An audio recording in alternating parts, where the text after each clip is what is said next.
Здравейте, звездни пътешественици, и добре дошли в моя канал, където разгадаваме шепота на космоса. Аз съм вашият водач в света на лунните мистерии. Днес е един от онези дни, в които Вселената ви връчва юздите на божествена колесница. Нейната скорост е главозамайваща, а силата й способна да ви издигне до самите небеса. Но внимавайте! Ако не успеете да я овладеете, тази същата сила може да ви повлече към разруха. Днес ще разберем как да препуснем със скоростта на Пегас към мечтите си, без да паднем в пропастта на гордостта. Намираме се в 21-я лунен ден под знака на намаляващата луна. Това е време, в което енергията е все още мощна, но вече е насочена навътре към приключване и осъзнаване. А за да бъде денят още по-драматичен и ярък, луната се намира в огнения царствен знак Лъв.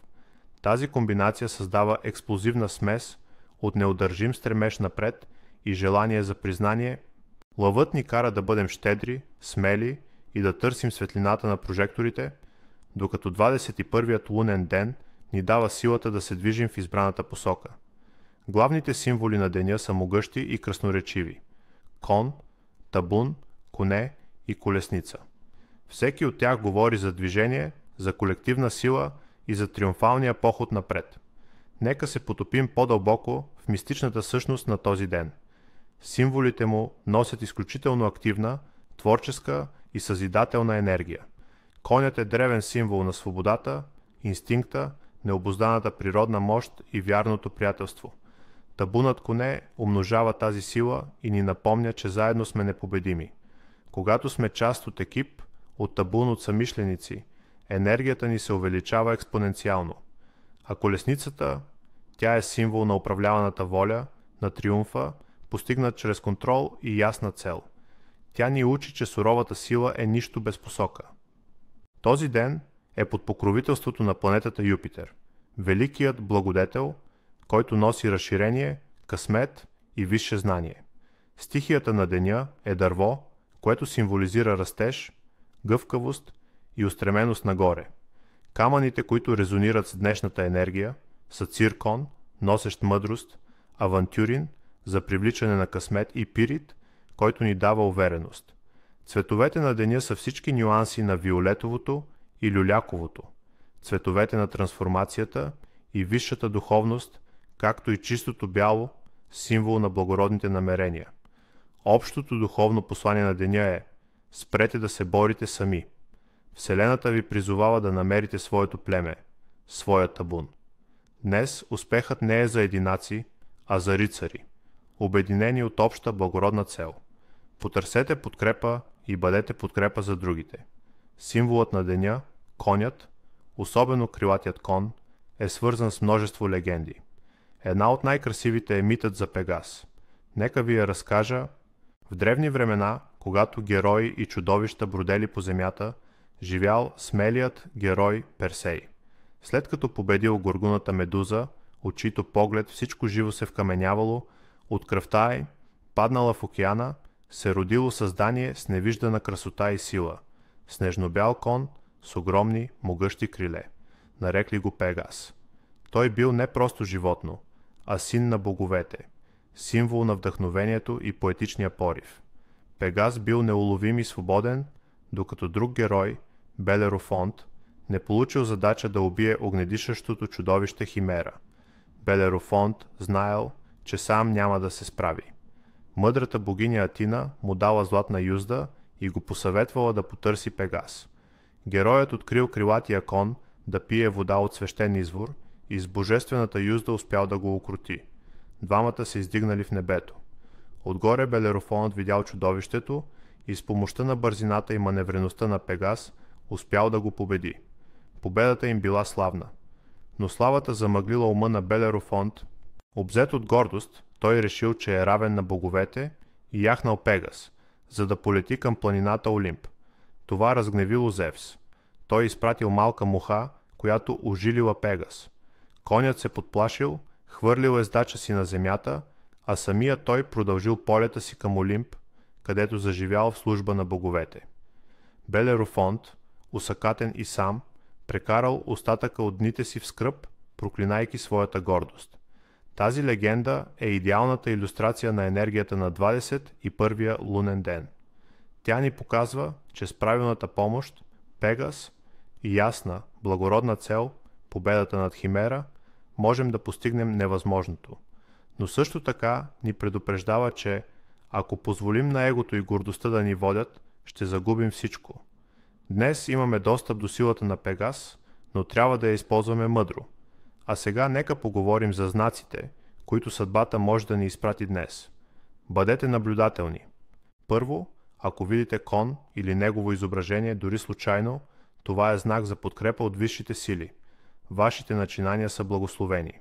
Второ, ако чуете конско цвилене, дори по телевизията, това е призив за действие. Време е да спрете да мислите и да започнете да действате. Трето, да намерите подкова днес е изключителен знак за късмет. Четвърто, ако се оплетете в конци, кабели или въжета, това е предупреждение, че плановете ви са объркани и се нуждаят от преоценка. Пето, неочаквана среща с група стари приятели е ясен знак, че трябва да разчитате на своя екип. Шесто, силният вятър днес предвещава бързи и неизбежни промени. И седмо, да видите дъга на небето е знак за божествена благословия върху вашите цели. Сънищата тази нощ са особено важни. Те често показват състоянието на нашите социални връзки и пътя ни напред. Ако сънувате коне, особено табун, това е прекрасен знак, символизиращ верни приятели и мощна подкрепа. Ако яздите кон, значи държите съдбата си в ръце. Но ако паднете от коня, това е предупреждение срещу арогантността или знак, че може да загубите подкрепата на близките си. Да летите в съня си днес е символ на духовен пробив и освобождаване от стари ограничения. Сънищата не са буквално пророчески, а по-скоро енергийна карта на вашите потенциали. Хората, родени в 21-я лунен ден, са истински рицари и борци за справедливост. Те са честни, благородни, трудолюбиви и често стават лидери. В тях гори огънят на великата цел.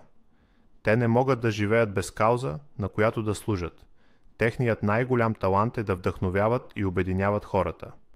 Потенциалният им капан е, че могат да бъдат прекалено идеалистични, понякога арогантни или да се жертват за другите, забравяйки за собствените си нужди. Техният житейски урок е да намерят баланс между службата на идеала и грижата за себе си. Как енергията на деня влияе на основните сфери от живота ни? В любовта и отношенията. Това е ден за съвместни приключения. Организирайте пътуване. Отидете на поход. Започнете общ проект. Енергията е страстна, но благородна. Денят е идеален за даване на клетви за вярност. Ако трябва да се сдобрите с някого, направете го честно и открито. Днес думите имат силата на рицарска клетва. В кариерата и финансите това е най-добрият ден за работа в екип, мозъчни атаки и стартиране на амбициозни проекти. Днес се вземат смели решения. Всякакви дейности, свързани с пътувания, преговори и разширяване на бизнеса, са изключително благоприятни. Ако обмисляте смяна на работата, днес е денят да действате. Що се отнася до здравето и красотата, енергията е на върха си. Денят е перфектен за спорт, особено за отборни игри, бягане и интензивни тренировки. Уязвими са кръвоносната система и черния дроб. Избягвайте алкохола на всяка цена. Процедурите за пречистване на кръвта и лимфата ще имат двоен ефект. В духовното развитие денят е подходящ за активни практики. Групови медитации, съвместни молитви, ритуали за обща цел. Енергията е свързана с рицарството и службата на висш идеал. Можете да дадете обет или клетва пред Вселената за нещо, в което вярвате. И така, какво конкретно можем да направим, за да впрегнем тази мощна енергия? Ето няколко практики. Първата е ритуал, наречен зареждане на талисман за екипа. Целта му е да заздрави връзките в екип, било то работен, семеен или приятелски кръг. Ще ви е нужен малък предмет за всеки член, камъче, ключодържател и една виолетова или бяла свещ. Съберете се заедно, ако е възможно. Ако не, направете го мислено по едно и също време. Запалете свеща. Всеки държи своя предмет и визуализира успеха, хармонията и силата на екипа, заедно или по-отделно кажете афирмацията: нашата сила е в единството, нашия път е общ, нашата победа е една. Носете този талисман със себе си. Втората практика е медитацията Полетът на Пегас. Тя ще ви помогне да пробиете вътрешните си бариери и да видите проблемите си от нова перспектива. Седнете удобно и затворете очи. Представете си пред вас красив, крилат кон, Пегас. Той ви кани да полетите. Качете се на гърба му, усетете силата на крилете му, докато се издигате все по-високо. Вижте как проблемите и ограниченията ви остават долу, смалявайки се. Помолете Пегас да ви отведе до мястото на вашия най-висш потенциал. Почувствайте свободата и безграничните възможности. Благодарете му и бавно се върнете. Третата практика е клетвата на рицаря. Тя е за посвещаване на благородна цел. Усамотете се.